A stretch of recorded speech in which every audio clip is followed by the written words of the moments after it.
Epione pain management and regenerative centre. ఇక మీ నొప్పులు శాశ్వతం కావు. విజయనగరం జిల్లా శృంగవరపుకోట నియోజకవర్గానికి చెందిన కొడపెంగి శ్రీనివాసరావు అయితే ఇప్పటికే ఇంటింట ప్రచారంలో అయితే మాత్రం ముమ్మరంగా ప్రచారం చేయడం అయితే జరుగుతున్న పరిస్థితి చూస్తున్నాం. ఇదే సందర్భంలో మనతో పాటు జామి మండలంలో అయితే మాత్రం ఈరోజు ఇంటింట ప్రచారంలో అయితే ఉన్నారు. మనతో పాటు ఉన్నారు, ఆయన తెలుసుకుందాం. సార్ చెప్పండి సార్, ఈరోజు చూసుకుంటే ప్రజలు ఎటువంటి స్పందన వస్తుంది? ఇంటింటికి మీరు వెళ్తున్నారు, ఏ విధంగా ఉంది? ఇలాంటి పరిపాలన ఈ ప్రాంతంలో ప్రజలు మేము ఎప్పుడూ చూడలేదు. ఇంతమంది ముఖ్యమంత్రులు చేశాము, ఎన్ని ప్రభుత్వాలను చూసాము. ఇలాగా ఒక ఓటేసి గెలిపించినందుకు 5 సంవత్సరాల్లో ప్రతి ఒక్క కుటుంబాన్ని,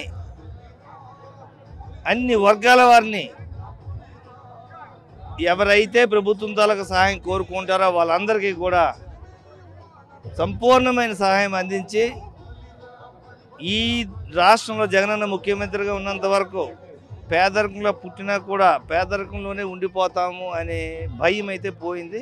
ఈ శృంగవరపుకోట నియోజకవర్గంలో ప్రతి పేద కుటుంబం బాగుపడటమే కాకుండా ముఖ్యంగా రైతాంగం 70% వ్యవసాయం ఆధారపడే ఈ శృంగవరపుకోట నియోజకవర్గ వ్యవసాయదారులకి ఈ 5 సంవత్సరాల్లో స్పష్టమైన తేడా కనిపించింది. గతంలో వ్యవసాయం చేస్తే అప్పుల పాలైపోయి భూములు అమ్ముకునే పరిస్థితి. ఈరోజు వ్యవసాయదారుడికి జగన్మోహన్ రెడ్డి గారు ఇస్తున్న సహాయం, ప్రతి ఏడాది కూడా రైతు భరోసా, అదేవిధంగా విత్తనాలు ఇస్తున్నారు, ఎరువులు ఇస్తున్నారు, చివరికి పంట కొనుగోలు కూడా చేసి గిట్టుబాటు ధర ఎక్కడ కూడా ఇబ్బంది లేకుండా ప్రభుత్వమే ఇన్ని చూసుకోవడం వలన ఈరోజు వ్యవసాయం చేసి కూడా గౌరవంగా బతకగలం. ఇంతకు ముందులాగా వ్యవసాయం చేసుకొని అప్పుల పాలైపోయే పరిస్థితి కాదు, గౌరవంగా బతుకుతాం. అది ఒక్కడే కాకుండా ఇక్కడే వ్యవసాయం చేసుకున్న కుటుంబాలకి పక్కనే ఉన్న ప్రభుత్వ స్కూల్స్, ప్రభుత్వ హాస్పిటల్స్, మెరుగైన వైద్యం, మెరుగైన చదువు ఇవ్వటం అనేది ఎవరు ఊహించలే. ఒకనొక కాలంలో కరెక్ట్గా 5 ఏళ్ళు వెనక్కి వెళ్తాయి, ప్రైవేట్ హాస్పిటల్కి వెళ్ళాలా, ప్రైవేట్ స్కూల్కి వెళ్ళాలా.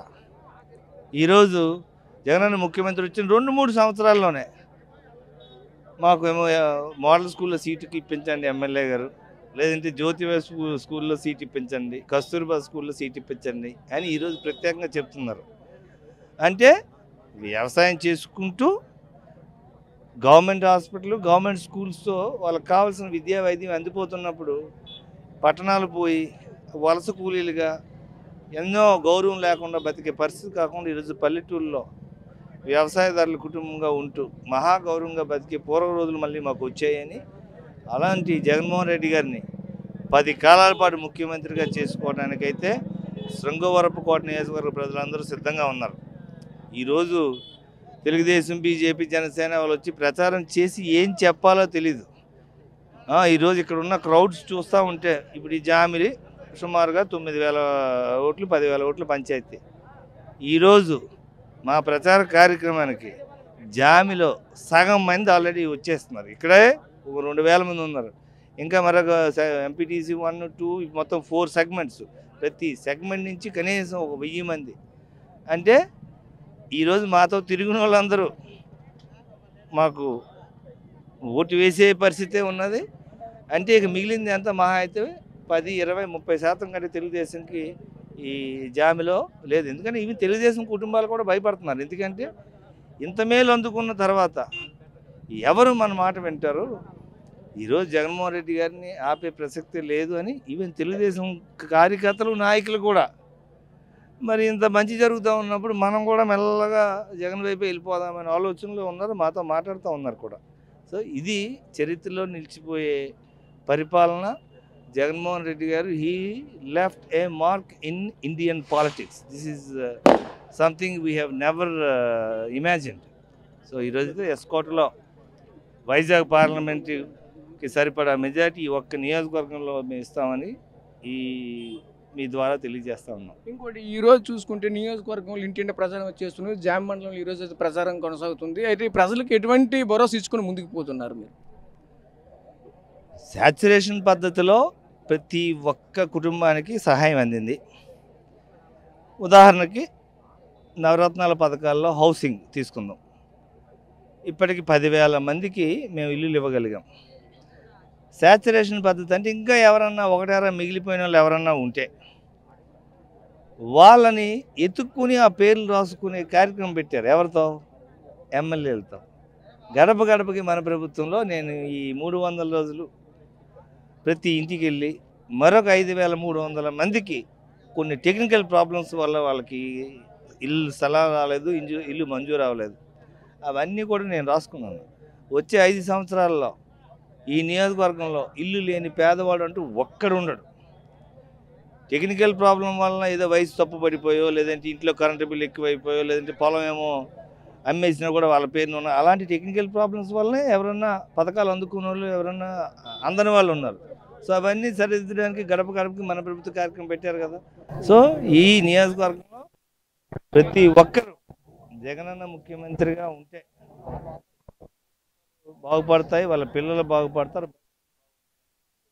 ఏంటంటే రాజధాని అనేది ఎగ్జిక్యూటివ్ క్యాపిటల్ ఇక్కడికి జగనన్న ముఖ్యమంత్రి అయితేనే వస్తుందనే నమ్మకం అయితే వీళ్ళందరికీ ఉంది. సో రేపు జగనన్న ప్రమాణ స్వీకారం కూడా విశాఖపట్నం రాజధానిలో చేస్తారని అనడం. విశాఖపట్నానికి రాజధాని వచ్చిన తర్వాత శృంగవరపుకోట నియోజకవర్గం ఒక బిగ్గెస్ట్ బెనిఫిషియరీ అవుతుంది. ఎందుకంటే మా దగ్గర కొత్త వలస అవ్వచ్చు, శృంగవరపుకోట అవ్వచ్చు, ఈ 2 మండలాలు మాకు ప్రభుత్వ భూమి ఉన్నది. సో రాజధానికి దగ్గరలో ఉన్న నియోజకవర్గాల్లో ప్రభుత్వ భూమి ఉన్న నియోజకవర్గం అంటే రేపు రాజధాని ఎక్స్పాండ్ అయ్యే కొద్దీ ఆ బెనిఫిట్స్ అన్నీ మాకే వస్తాయి. So most of the development will happen in కొత్త వలస మండల్. సో మా యూత్కి చెప్తున్నాం మేము, రేపు మీ భవిష్యత్తు బాగుండాలంటే జగనన్న ముఖ్యమంత్రి అయితేనే ఈ 3 రాజధానులు అనే విషయంలో ప్రభుత్వం ముందుకెళ్ళగలుగుతుంది. అందుకే యువత కూడా మీరందరూ కూడా ఈసారి జగనన్న గెలిపించండి అన్నాం.